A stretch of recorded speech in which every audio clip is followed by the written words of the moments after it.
October is Facial Pain Awareness Month. The Association of Migraine Disorders is proud to partner with the Facial Pain Association to recognize and support people living with facial pain. For some, there can be a connection between facial pain and migraine disease. There are many different conditions and causes associated with facial pain, and everyone's experience is unique. If you live with facial pain and/or migraine, the Association of Migraine Disorders and the Facial Pain Association are here to offer education, support, and awareness.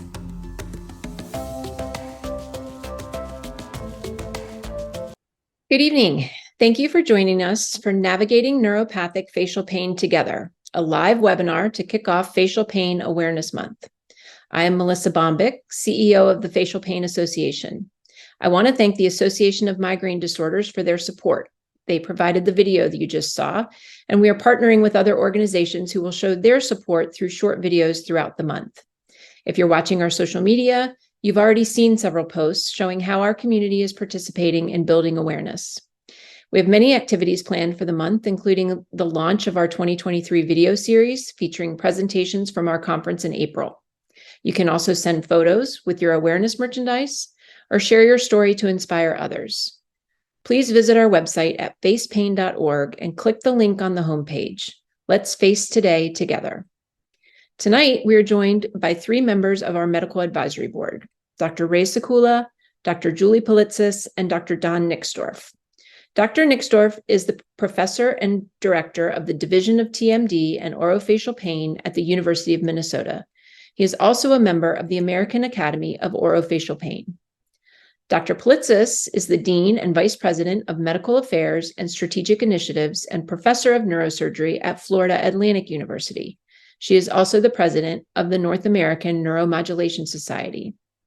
And Dr. Sekula is the Director of Trigeminal Neuralgia and Facial Pain Program and Professor of Neurological Surgery at the Neurological Institute at Columbia University. He's also the Chair of the FPA Medical Advisory Board. The format for tonight's webinar will be a professional panel where we'll discuss the importance of neuropathic facial pain awareness among physicians who treat it, along with partner organizations committed to supporting those affected by facial pain within their community and beyond. This discussion will be followed by a Q&A session where the doctors will answer your questions. You can submit those by using the Q&A button in the control panel on your screen. We'll get to as many questions as we can tonight, and we'll end the webinar after an hour. Doctors, thank you so much for joining us tonight. We're really, really glad you're here. I want to kick off our webinar by asking each of you to briefly introduce yourselves and tell us a little bit about your roles within your respective organizations, as well as the Facial Pain Association. Dr. Sekula, let's start with you. Okay, great. Well, I'm a neurosurgeon. I'm at Columbia University in New York. I treat a lot of patients with various types of facial pain, as well as tumors like acoustic neuromas and skull-based tumors. And then I'm currently serving in the role of chair of the Medical Advisory Board, which acts just as the name sounds to try to advise the Facial Pain Association regarding best practices. Excellent. Thank you. Dr. Politzis? Hi there, Julie Politzis at Boca Raton, Florida. I am a neurosurgeon, and my area of expertise, similar to Dr. Segula's, is functional neurosurgery. And my goal is to improve quality of life for patients. So oftentimes in terms of facial pain, that may be implanting a device. And so neurostimulation and neuromodulation is my area. I'm also on the Medical Advisory Board, and I'm president of NANS, which is an organization that looks at neuromodulation for all sorts of pain disorders. Excellent. Thank you. And Dr. Nixdorf? Yes. Hey, my name's Don Nixdorf. I'm faculty at University of Minnesota, and we have an orofacial pain clinic that is multidisciplinary. And in our role, we have both a diagnosis and a treatment type arm. And I would say kind of one of our big things is the differential diagnosis of facial pains. In other words, separating out what's neuropathic versus what's musculoskeletal, which we call TMD, versus what are the headache disorders, sometimes they can present in the face, or what's actually pathology masquerading as a chronic pain disorder and kind of slip through the cracks, so that kind of stuff. So that's kind of one of the biggest things. We have a residency program. And so we train other dentists to do that, and we get to work with neurosurgeons. So I know Julian Ray's colleagues here in Minnesota. I would say that our perspective is collaboratory, and that is no one individual or no one specialty really has all the tricks and understanding in a bag. And we need to work together to be able to help sort things out and get people on a path that can get them feeling better, functioning better, and more independent in their daily life. And so in that role, I have several roles. Besides the Facial Pain Association, I also help out with the TMJ Association, which is a national organization in the US, and various other organizations besides my typical day job. Thank you very much. Let's touch on that a little bit, because that's kind of leads into my next question, which is, why is it important for healthcare professionals from various disciplines to collaborate in the treatment of neuropathic facial pain? And how can the FPA help facilitate some of that collaboration? I think the reason why, to me, it's so important is because we all have our perspectives, and they're both positive because we have deep knowledge in an area, and they're also limiting because it's our perspective. And so since the area is diverse, it's working together that we have the better full perspective of a patient. And I think the FPA is already doing that by having diversity on its medical advisory board and looking at partnering with other organizations, which is, I think, fabulous to see. Excellent. Just kind of playing off what Dr. Nixdorf said, I think it's a key portion for anybody dealing with any kind of pain, especially in facial pain, where so many people go to the doctor and say, my face hurts, and then they call it trigeminal neuralgia.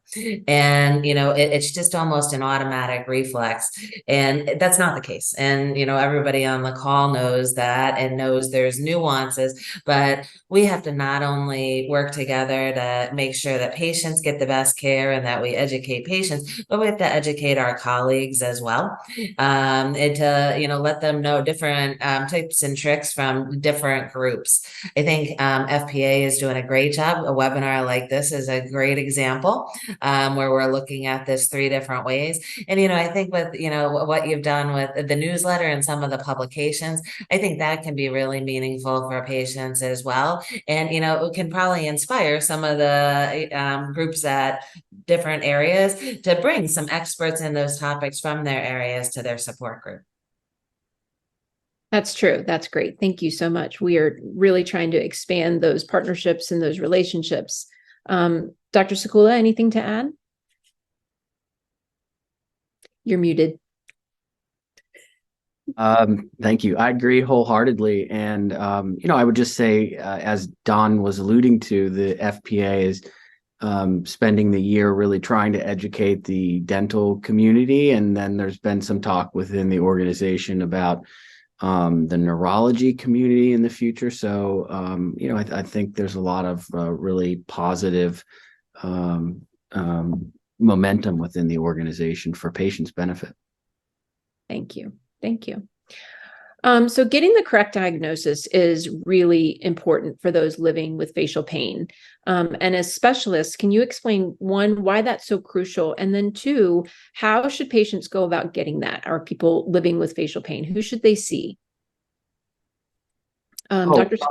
Go ahead. Maybe I'll start with that. I mean, I think it probably depends on where you live. For example, if you're within the driving distance of Dr. Nixdorf group, that would be, and I'm not suggesting that's the only place to see in Minneapolis, but that would be an outstanding kind of center, or Dr. Politz's center, some center that has some expertise and does work collaboratively with other experts. So, for example, today's Wednesday. On Monday, I probably saw 2 or 3 patients who've had injuries to their trigeminal nerves from a variety of intraoral procedures, which were not in any way necessarily done incorrectly or anything like that. But those are individuals that really need care that, generally speaking, a neurosurgeon can't provide. So, one way, I suppose, is to just join communities like this to get an idea of who really has some expertise in treating different types of facial pain. The Facial Pain Association provides directories of individuals who are at least interested in the topic. I think those are some ideas. I don't know, Julie and Don, what you all think? No, yeah, just to echo what you said, there are key groups. And, if you look on the Facial Pain Advisory website and talk to Melissa and her team, they can give you ideas of if we know somebody where you live that, has an interest and or expertise in this. And, that's nice because of word of mouth. It's like if you needed, I don't know, you need to have your child learn something. They need to learn math. You don't want them to go to the reading teacher. So this is just a way for us to narrow down the doctor that you need to see. This is a tough diagnosis. And, I think that's something maybe that we could also work on, as we get the registry up and running. I have certain algorithms for certain patients I see, and I'm able to check the box and know what's going on when, somebody comes and talks to me about them. Facial pain can be different because, there's lots of different nuances to it. And so, just getting to somebody that's interested, that sees a fair amount of this, that is thoughtful, and when a doctor is listening to you. I think that's really important to make sure you have that connection and that you're being heard. I agree with everything that Ray and Julie said, and I'd like to add it maybe a little bit of a different way, and that's the importance of a diagnosis. I like using an analogy to kind of make that point. And the analogy I talk with people about is a diagnosis is like finding a target. And so if you find a target, your treatment is like trying to shoot or hit that target. And if you have the right target, you may not hit it right away, but you can dial in and get to it. If you're shooting at the wrong target, what's the chance you're going to hit the right one? It's really, really low. And so that's why us as providers, we really focus on the diagnosis. And when we're kind of got that part right, usually outcomes can unfold in a much more measured and productive way, knowing that there's also patients that are in early stages of chronic pain, which are more amenable to treatment, and later stages, which are much more difficult to get a handle on. Okay, thank you. Dr. Nixdorf, as a member of the American Academy of Orofacial Pain, could you share some insights into how the AAOP is contributing to advancements in the diagnosis and treatment of facial pain conditions? Sure, happy to. So in dentistry in the US, we became a specialty within dentistry, the 13th specialty, and that happened just a couple of years ago. And so there is a growing group based on the recognition that there are patients that aren't always well managed out in the community. So within this specialty, we are people that understand the neuropathic pain aspects in the face, understand the TMD aspects, understand the headache disorders. There's some other components like obstructive sleep apnea and sleep interfecting with pain. There is also some movement disorders like dystonias that present. And so that's kind of what is in our bailiwick. And it's nicely represented in a document called ICOP, or the International Classification of Orofacial Pain, much like our neurology colleagues have the International Classification of Headache Disorders. Interesting. Okay. And where do you see orofacial pain specialists in the treatment path for typical TN? And does that change if you're talking about atypical or the other forms of neuropathic facial pain? Sure. A common pathway that patients end up exploring with, I would say, initial trigeminal neuralgia is that pain is in distribution of their lower part of their face or the mid face, and it involves tissues that are adjacent or actually the teeth themselves. So they seek care with the dentist. And so some of our role is as dentists ourselves, we're closely related to dentists in the community and we're involved in dental education. So we are kind of like that first line. So one of the big things that we're looking at trying to do is have a closer connection. So when the dentist is saying, hey, I really don't see anything, well, what could it be? Hopefully we're there to help educate them. Hey, this could be trigeminal neuralgia. This could be other types of pain that mimic trigeminal neuralgia, mimic other types of pain, and also be there as care providers that when they're saying, hey, I don't think it's something that I do, would you take a look? And so then we end up being kind of on the first lines a lot of times, much like primary care physicians. And so that's why we have kind of usually a close relationship with our local neurosurgery and neurology and other types of pain providers, because there's some patients that need that care quickly, and there's some patients that may not need that care quickly, and we kind of help manage that in between and kind of going on. Does that answer your question? Absolutely. Absolutely. Yes. Thank you. Dr. Politzis, as president of NANS, the North American Neuromodulation Society, can you share the role that neuromodulation has in improving the lives of those affected by facial pain? Yeah, thank you for the question. So, NANS is a 2,000 member society, and this is made up of neurosurgeons, pain anesthesiologists, and people, that's the majority of the membership, but people that are interested in the field as a whole. We do a variety of things. I think, what we were talking about in terms of getting that accurate diagnosis so you can start the right treatment path is essential, because some people are candidates for a primary surgery that I'm sure Dr. Sagawa will talk about. There's a question in the chat about that, or a secondary surgery, like this neuromodulation. And so, this is a subset of people that are candidates for this. And what we see our role in here is making sure we put patients first. And indeed, that is the topic of our this year's meetings. And we do that in a variety of ways. We have classes where doctors can learn how to do the procedure, and we teach other doctors how to do that. And, it doesn't matter what company or brand, it's just the doctors teaching doctors. We're advocating for some of these procedures to be covered by insurance because that's been a real problem.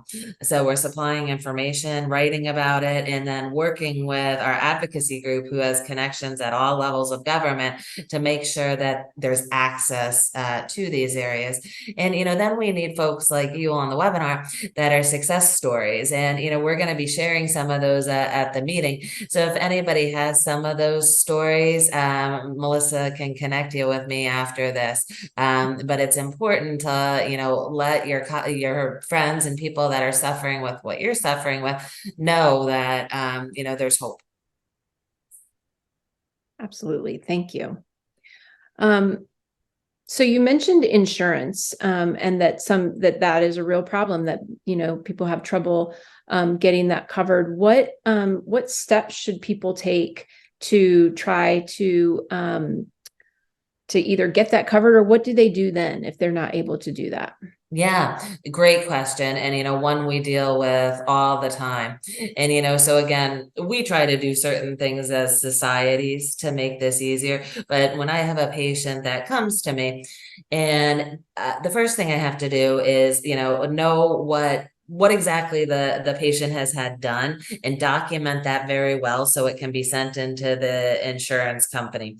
And make sure that all the I's are dotted and T's are crossed, because if you don't do the paperwork well, that gives them lots of reasons to push it back.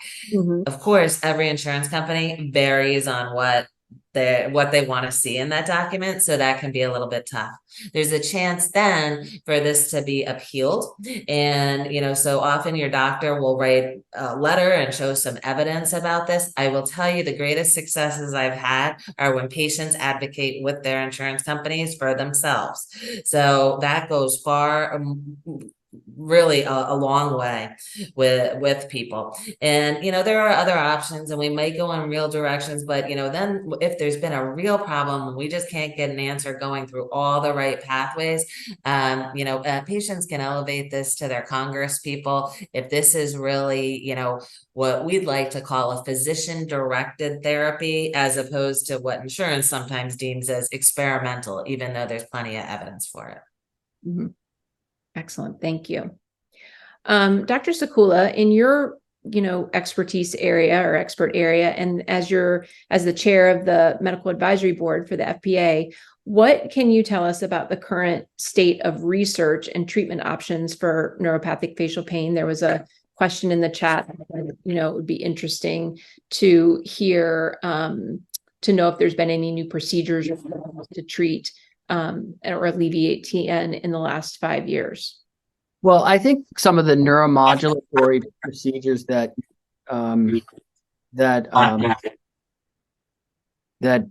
Julie will touch briefly on in a moment are newer and can be particularly effective. There is good evidence for their use in patients with neuropathic pain. If you're referring to research, what I would say is that, first off, the existing animal model to study trigeminal neuralgia is not a model of classic trigeminal neuralgia. It is a model of injury to a branch of the trigeminal nerve. So actually, it's set up very much unintendedly, but it's set up to study neuropathic pain or injury to a branch of the nerve. And my lab, and there are others, are trying to develop drugs that target particular channels that are affected when there's an injury, let's say in the lingual branch of the nerve or the infraorbital branch of the nerve. So that's happening. If you ask me to be very specific about my lab, for instance, we're in year 3 of a 5-year grant. The next 5-year grant will be to find the drug through high throughput screening, and then then it would hopefully go to humans in 7 or 8 years. I do think, and I want to say this quickly, there are 5 US sites right now for the Noema drug that someone asked to talk about. That drug is not for neuropathic pain, but once it's approved, it has a good chance of helping individuals with neuropathic pain. So that's coming. There's another drug, Vixatrixine, that the company kind of gave up on coming into the US, but that is quite a good drug, and it's possible that could be revived. I don't know if Julie and Don have any comments to make about that. Yeah, I think that in neuromodulation, there's lots of new devices. We never really had devices for this before that were especially for these nerves. They were kind of big and clunky because they were normally used in the spine area. So now we've miniaturized some of those and, have other alternatives there. I think there's a lot of exciting things going on with precision medicine and making sure the right person gets the right treatment. On a high level, we know that men and women actually have different means of processing pain through different cellular responses in the body. And there's, for each patient, one of the problems with treating pain is that every patient's a little bit different. And just because you have a diagnosis doesn't mean you're exactly like the same person with that other diagnosis. So we're getting a better idea through looking at genomics or individual factors. And then we're using, artificial intelligence and deep learning to try to figure out how we can get the right treatment for you. Yeah, and I agree with everything that's said. Conceptually, the neuromodulation is probably the biggest on the block that would look at all types of facial pain, especially the nerve injury ones. Medications, as Ray talked about, there's a couple that have kind of been looking at the pipeline, but takes a long time. There are some growing interest in pharma to look at trigeminal neuralgia, which I think is a really good thing because having more support and more interest is positive. One of the things that for patients that I think is important to think about is pain begets pain, and there is a lot of overlapping pain disorders. And so you may have trigeminal neuralgia, classic trigeminal, but it may be other types of pain. And what I've learned over my career is that if you have a different type of pain disorder and you successfully can manage that and reduce that input, the other pain disorders, such as a neuropathic facial pain, is usually less intense, less frequent, and less disabling. And so in other words, they kind of fuel together. And so sometimes, even if we don't have great treatments for trigeminal neuralgia or other neuropathic facial pains, treating the other pains can lessen the burden. And at least it's something we can do to offer to help people feel better. That's interesting. Just following on that, I mean, what Don said about the drugs, the fact that there have been 2 drugs in the last decade, one that almost made it into the US and one that's currently in the US, is exciting, because prior to that, there had been no drugs introduced for trigeminal neuralgia in the US since the 1960s. So there is some progress. Mm-hmm. That's And interesting. Sounds like that is a key challenge in addressing neuropathic pain. And, how can healthcare professionals and organizations overcome other challenges? What are other challenges, and how can they be overcome by different healthcare professionals in treating neuropathic facial pain?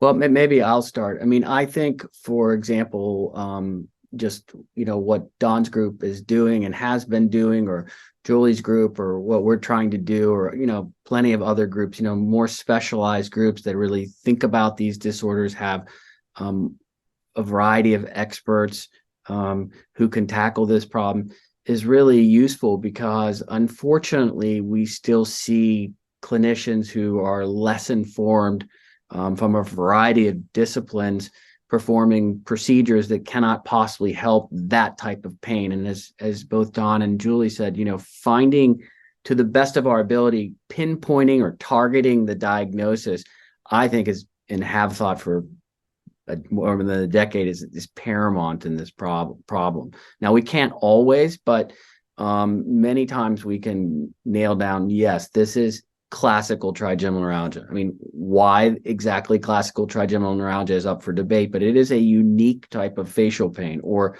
yes, this likely occurred from an injury during a sinus surgery, where that nerve has to be moved sometimes to do that surgery. Or, yes, this injury occurred because too much intentional injury was given to the ganglion of the nerve to try to relieve facial pain. So the more you can find the diagnosis and then be directed to a specialist who can help, I think the better your chances of finding some relief is.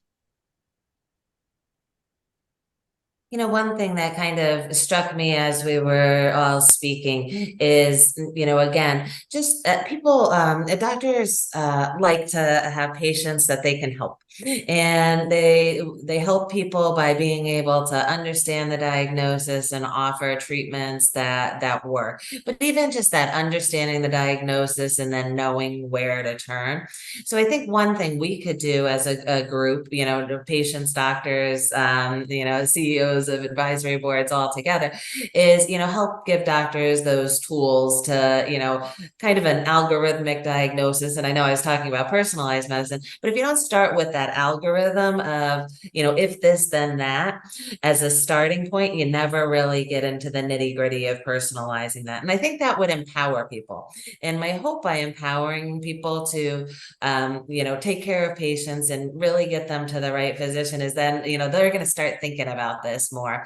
And Dr. Segula talked a little bit about the issue with animal models right now, and that's always been an issue in the pain field. But now, as we have these like great kind of computational models and can do more with imaging and brain waves and other things, this is the time for us really to make a difference and advance the field forward. And we just need to get our core bench strength up of people that are passionate about moving this forward.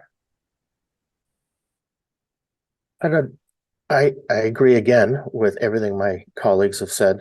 And I want to reiterate what Ray Sakula said, and that is elevating your care sooner rather than later to people that are interested in facial pain that have a lot of experience will help you kind of navigate that. And I think because not everyone is educated, there's no way that I could do what a primary care physician can do. But there's some things that I can do much better, but it's a really narrow area of their field, but it's all of what I do. So that's the benefit, if you think of it that way. And you also need to remember, as care providers, they're in the nature of their aspect, they're caring. So if you're seeking care and that kind of stuff, they'll reach into the bag that they have and they'll try something just out of desperation and that kind of stuff. Because by and large, care providers want their patients to get better. And so I think sometimes we as care providers can be our own worst enemy. And that's one of our the things that we try and empower our multidisciplinary group to kind of say, hey, that's a good idea, but no, we need to maybe not think of that. And so to kind of try and distill things down. We're not at a perfect system yet. Hopefully through these larger data sets and different communication like we're doing now, we're able to disseminate information much easier than we were before. We can get some more information out both to the public as well as to providers, and also collect and synthesize information, as Julie said, so that we can hopefully develop algorithms that reside in our electronic health record to then flag us as providers in primary care. Where do we need to go? How do we need to do things? That would be an awesome place to be.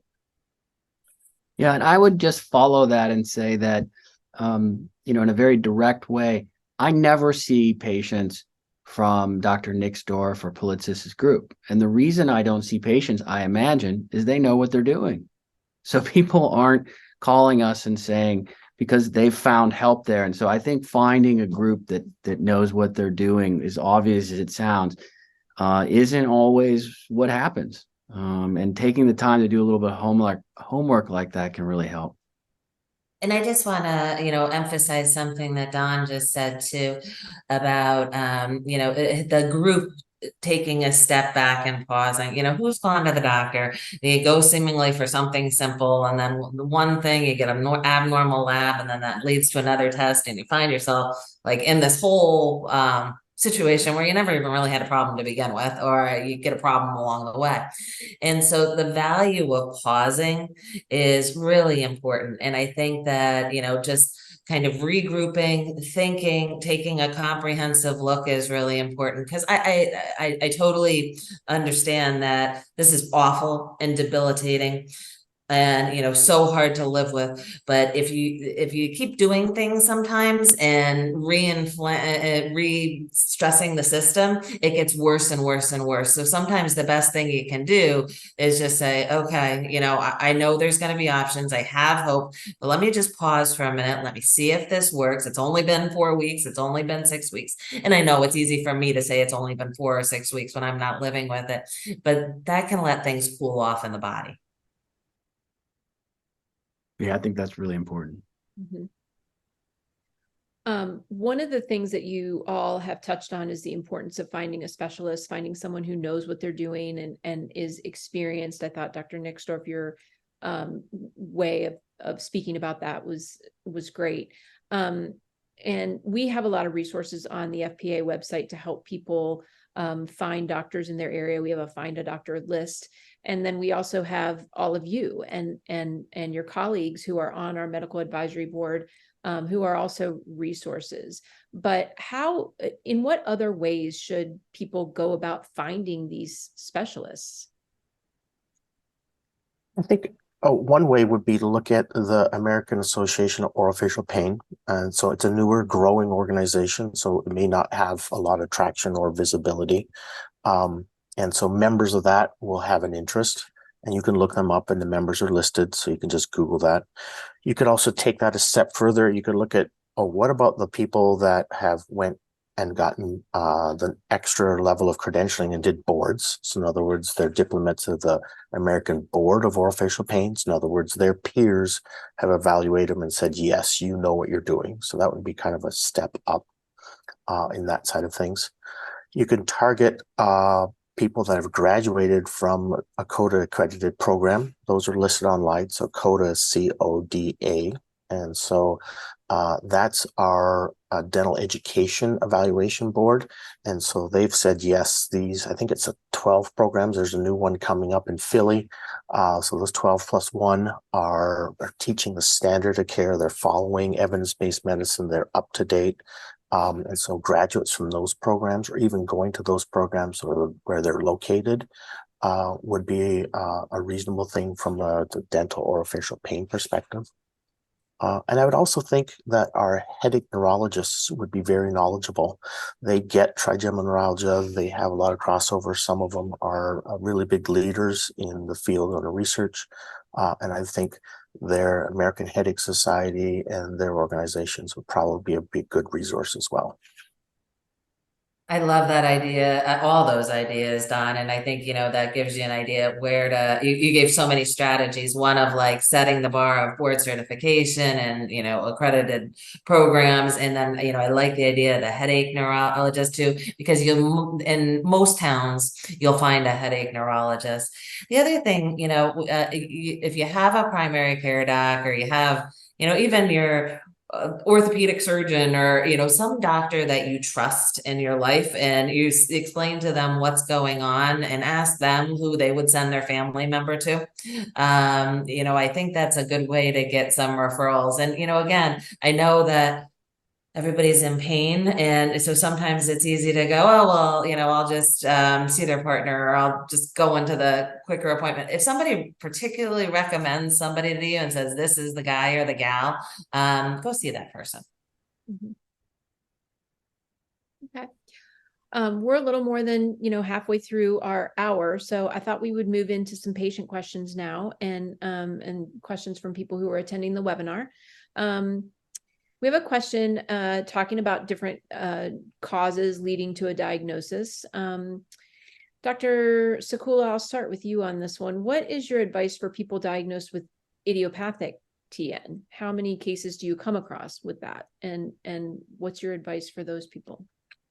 Well, I guess it depends on how you're using that term. But if you're using that term as the International Headache Society defines it, what that means is that you have symptoms compatible with someone with classical trigeminal neuralgia, meaning intermittent, sharp electrical pain that lasts for seconds and never longer than 2 minutes in each discrete attack.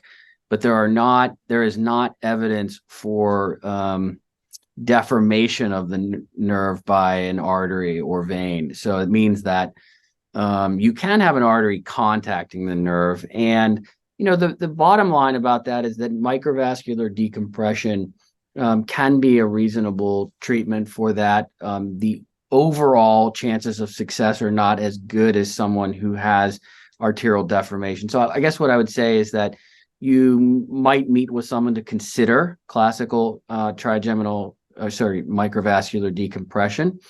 I think one should be very careful about proceeding with ablative or purposely destructive procedures, particularly at a young age, because there's usually a limit to the number of those procedures. So you want to make sure you have the right diagnosis, and perhaps see someone that, whether that's a neurosurgeon or an orofacial pain specialist like Don, or a headache specialist, someone that really understands how to make the diagnosis.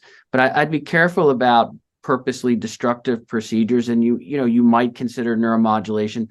Julie can talk a little bit about that, but that can be extremely helpful. Does not have the same untoward side effects that the purposely destructive procedures can have. Yeah, I like everything that was just said. I'd like to add that in those patients have just that, my experience is if they only just have that, they respond relatively well to medications. They're not in Julie's office. Sometimes they're in neurosurgeons that are familiar with procedures because they want to know what are their procedures. And in my practice, I send them to the neurosurgeon when they're feeling good so that they can understand what, hey, if things get worse, I want you clear-headed, not in a pain crisis, not feeling drugged with medications, so that you and your deciding type people like a spouse or loved ones or friends can have that discussion to know what it is. Because as it goes forward, we've seen over years, things do change. But by and large, we can do a pretty good job of managing those type of patients. When I do have patients that are like that, I think of overlapping pain disorders that may not be something that the patient's actually thinking about or reporting. I want to dig a little bit deeper because they're not thinking it's related. It's kind of incumbent on our job to look for it. And this is where the non-experts kind of fall down because they're not digging in those locations. And I'll also be talking to people like Julie saying, okay, if we really are having some difficulty, I agree with Ray. I'd rather not injure things if I can. And is there other options to modulate if possible?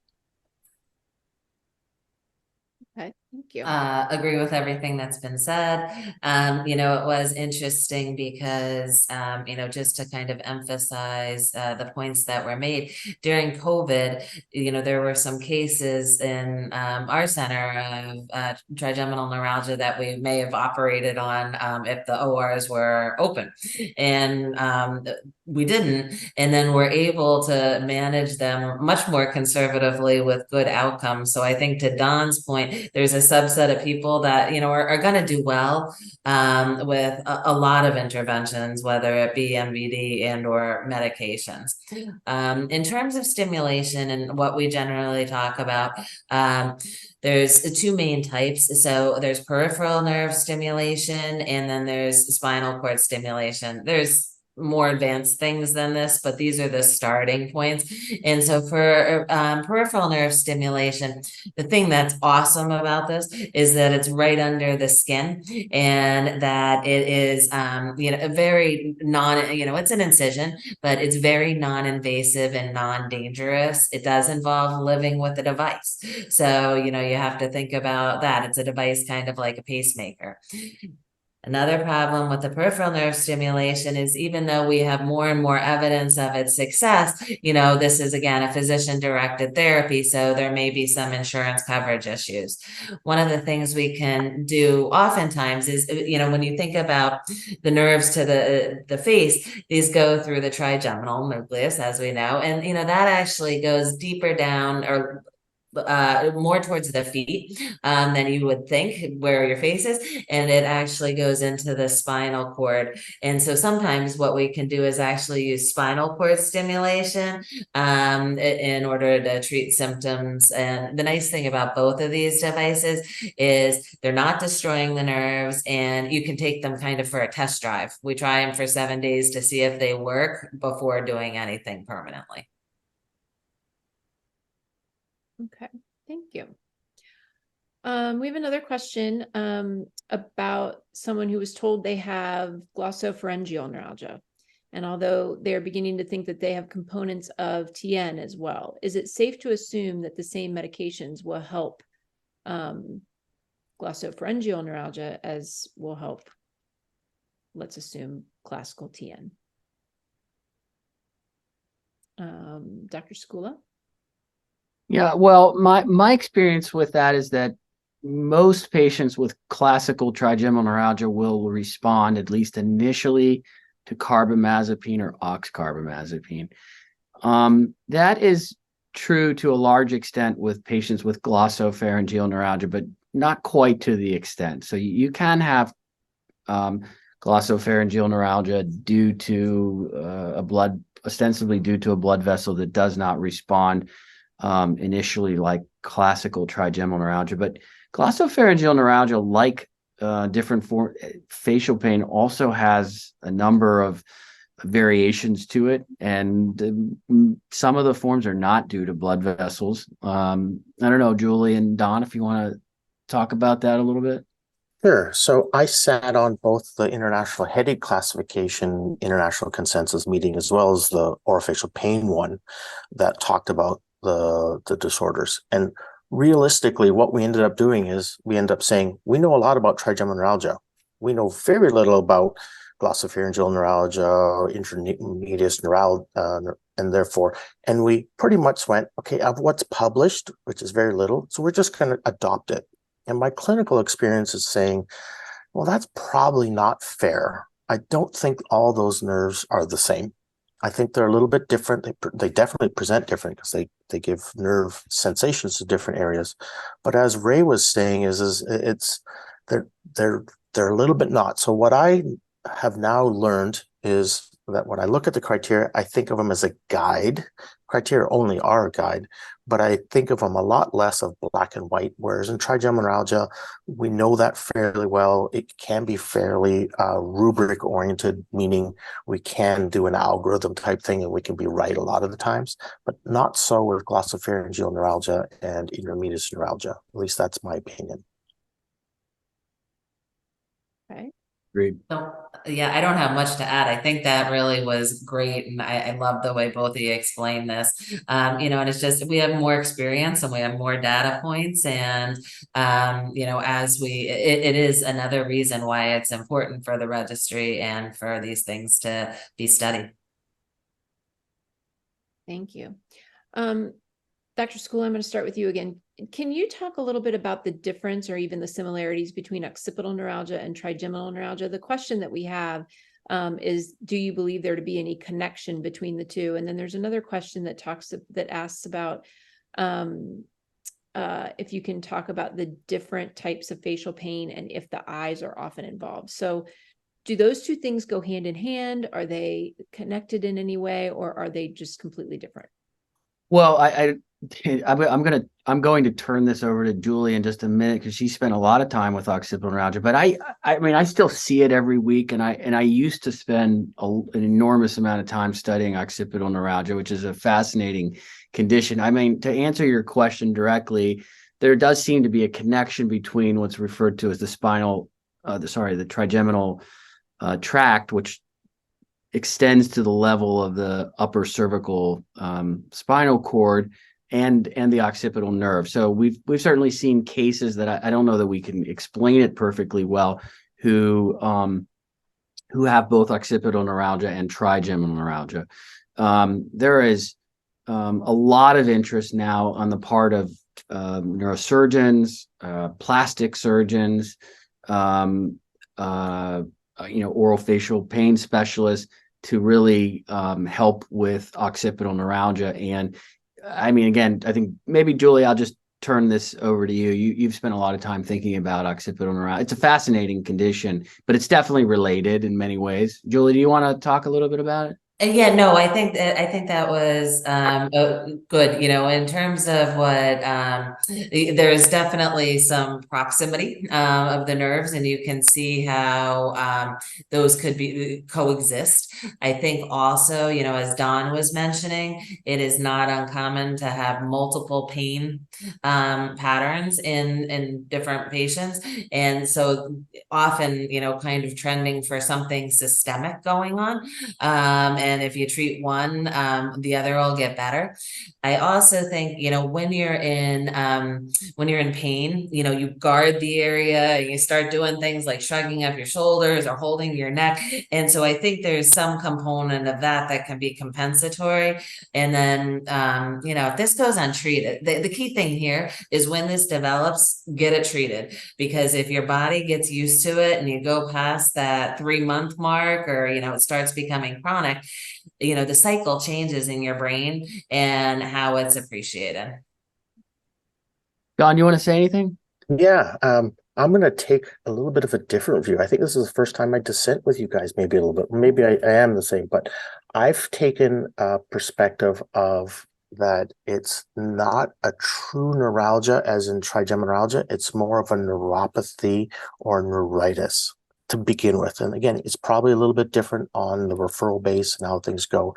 And here's how I've been thinking about that one is we have the occipital muscle and the nerve kind of comes through it and goes out. And so with posture, especially looking at computers, driving, that ready position where we're kind of more of a go, go, go, it actually makes it tight. And you have then pain in the occipital nerve.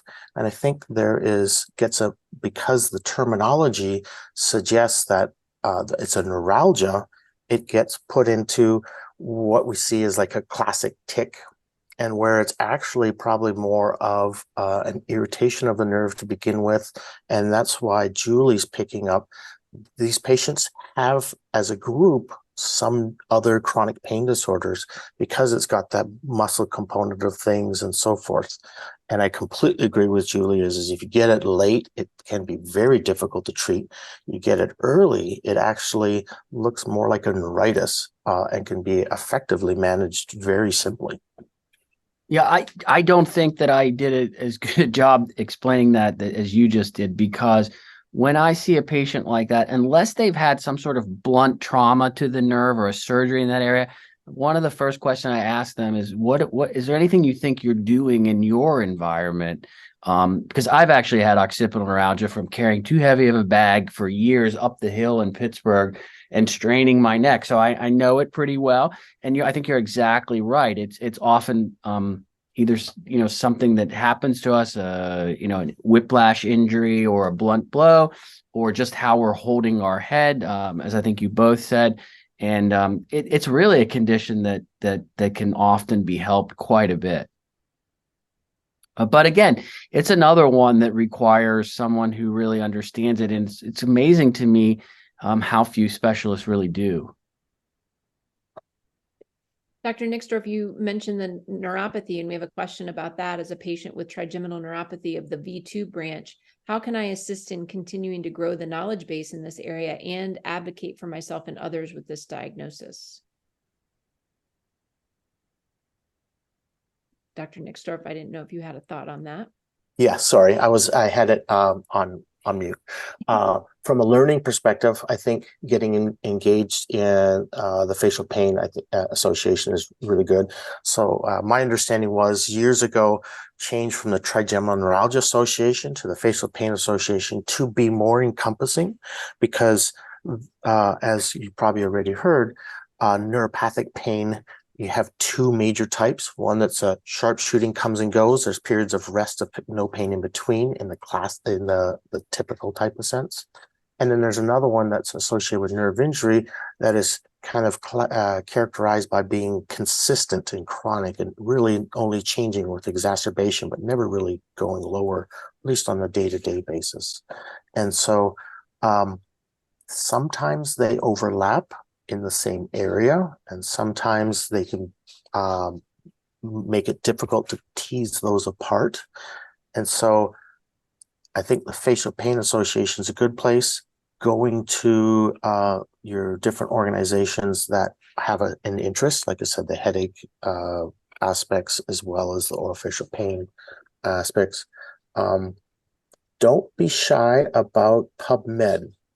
You need to take things into consideration that you're probably not written for a patient type audience, but I think people are pretty darn sharp. They can get some information from there that can kind of help them understand things and help them be their best advocate, because there are review articles that are pretty good that I think with a dictionary beside you, you'll be able to get through some of it.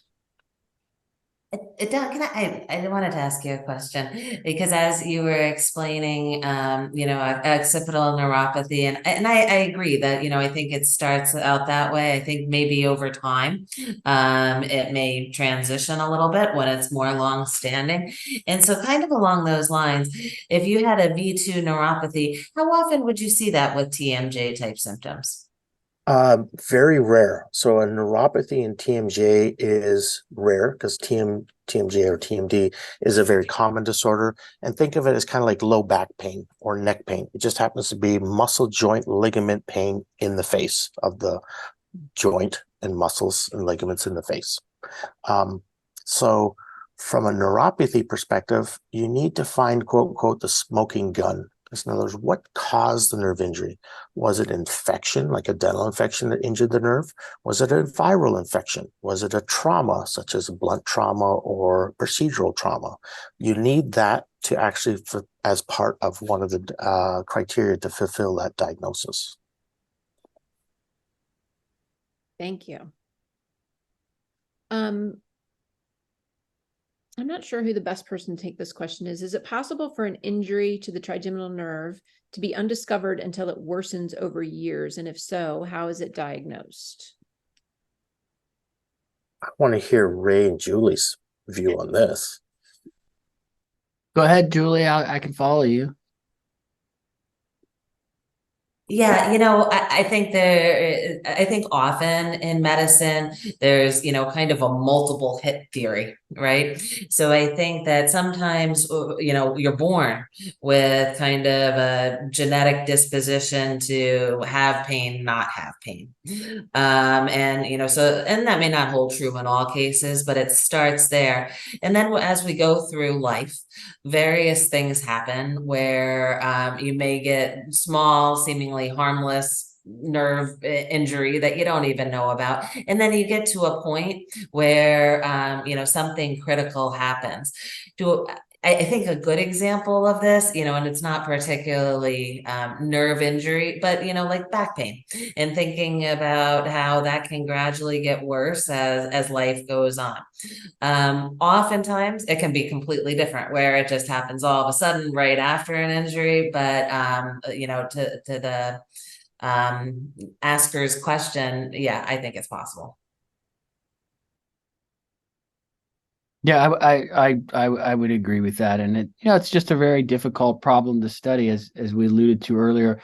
You can give an animal an injury, and you can look at different receptor changes and things of that nature, but you can't do that in humans and study them. So the best we can do is give this rodent an injury and look at it, but whether that correlates well with the human condition, we just don't know. But I think Julie's explanation is the best one we have. I agree with my other two panelists, and I'll take it a little further. Per diagnostic criteria, there has to be some temporality associated with an injury and then an onset of pain. And I think there's variability in that. Sometimes the pain can go away. You injure the nerve, it goes into shock. It doesn't like to function. And then when it comes back, it functions in a overactive way. And then we call that neuropathic pain. And so that time frame of when that happens can be variable. To address Ray's point of, we don't have a model where we can actually prospectively injure patients. That's actually one of the models that I've been lucky enough to be funded, and that's looking at the root canal model as a method of where people have pain afterwards, to try and actually watch patients and see what happens. And coming in, I had exactly the same view. Again, this part of the body may be very different than other part of the body, that you had these patients that were at risk. They picked up all these risk factors, just like risk factors for heart disease. There's risk factors for development of pain after injury. And so I thought, oh, they're going to have these patients. They're going to have these risk factors. They get dental disease and a procedure at the same time. And then lo and behold, poof, neuropathic pain pops out the other side. That's not what I found. Did the study with 700 patients, observed, didn't find it. Did it again at 1,500 and followed them for a 1 year, didn't really find it. And so what I've learned out of that is it's the repeated injury that's probably playing a role. So Julia's spot on that. And it's that probably patients are saying, well, it's not quite right. It hurts. Oh, maybe I can do it better. I'm going to retreat it. And that back and forth of being injured over and over again is probably what then out the end pops out neuropathic pain from procedure. At least that's what I can surmise within my research of looking at tooth procedures related to chronic pain. We are coming to the end of our time, but I want to ask two more questions actually. But we hear this every time we have a webinar. We heard it multiple times during our conference. People asking about facial and mouth numbness versus pain, and whether or not you have experience with it, and then how patients should cope with that.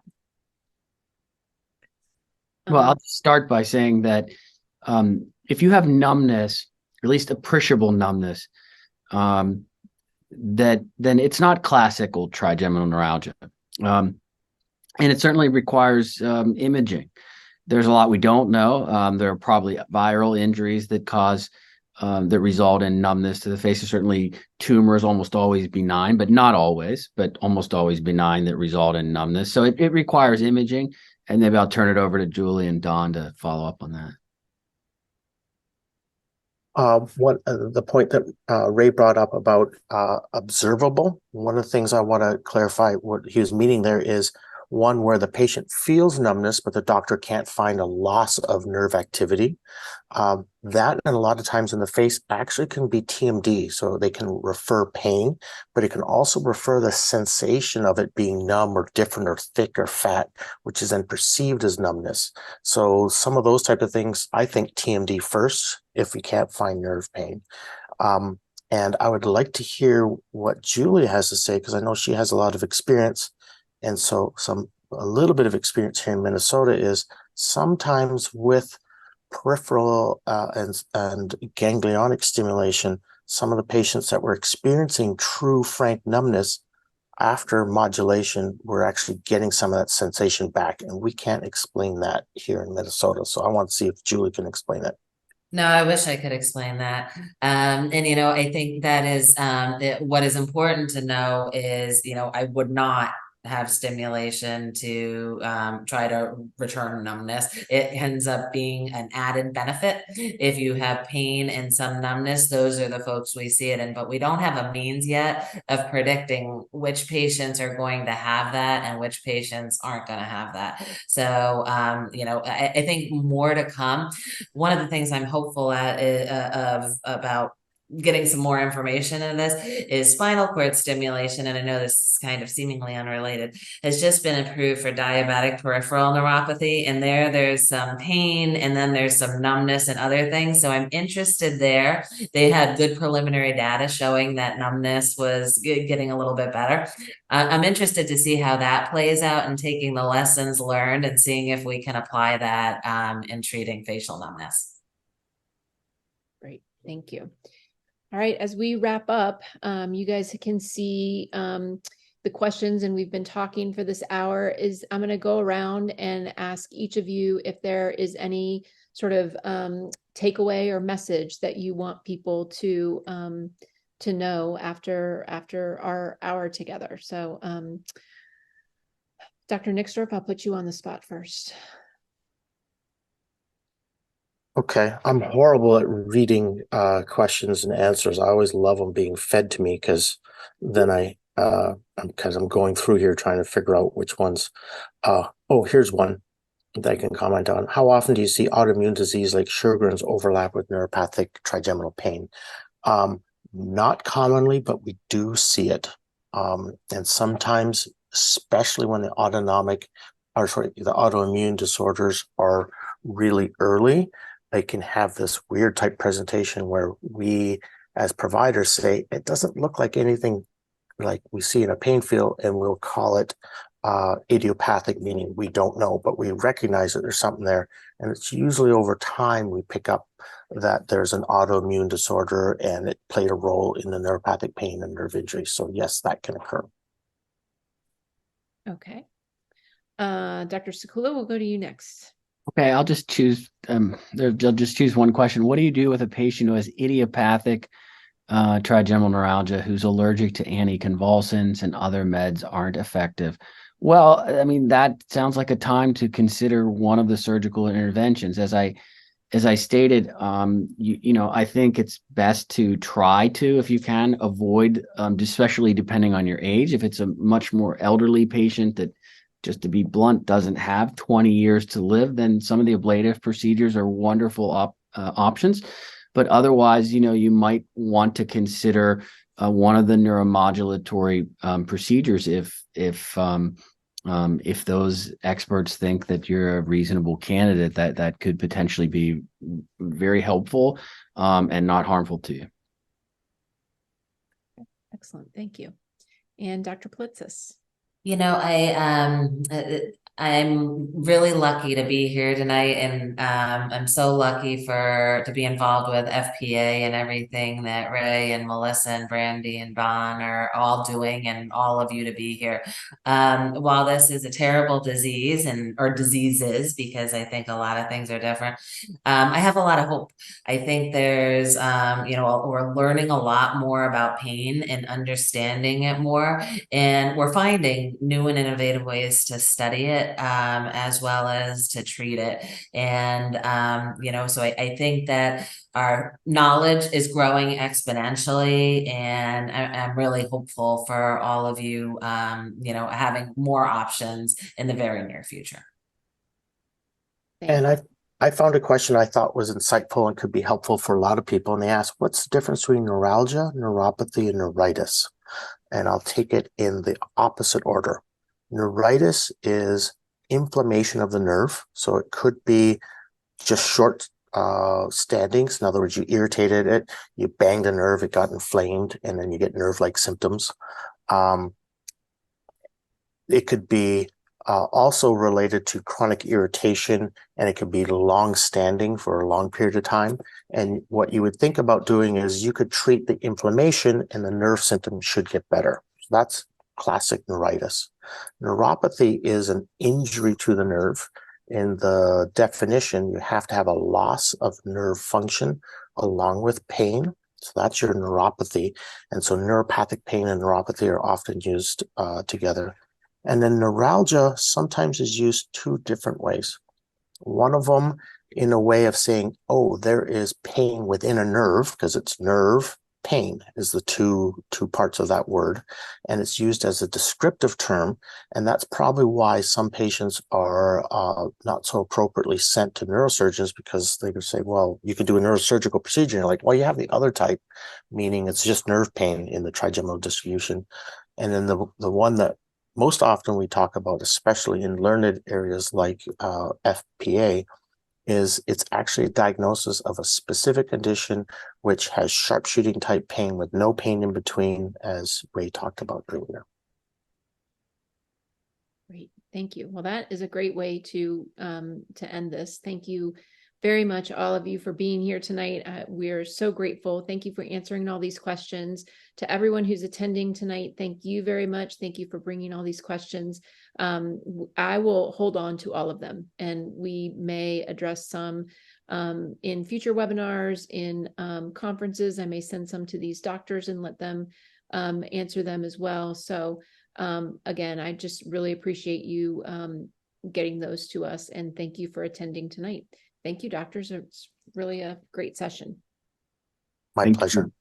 Thanks for the invite. Good night. Good night. Take care.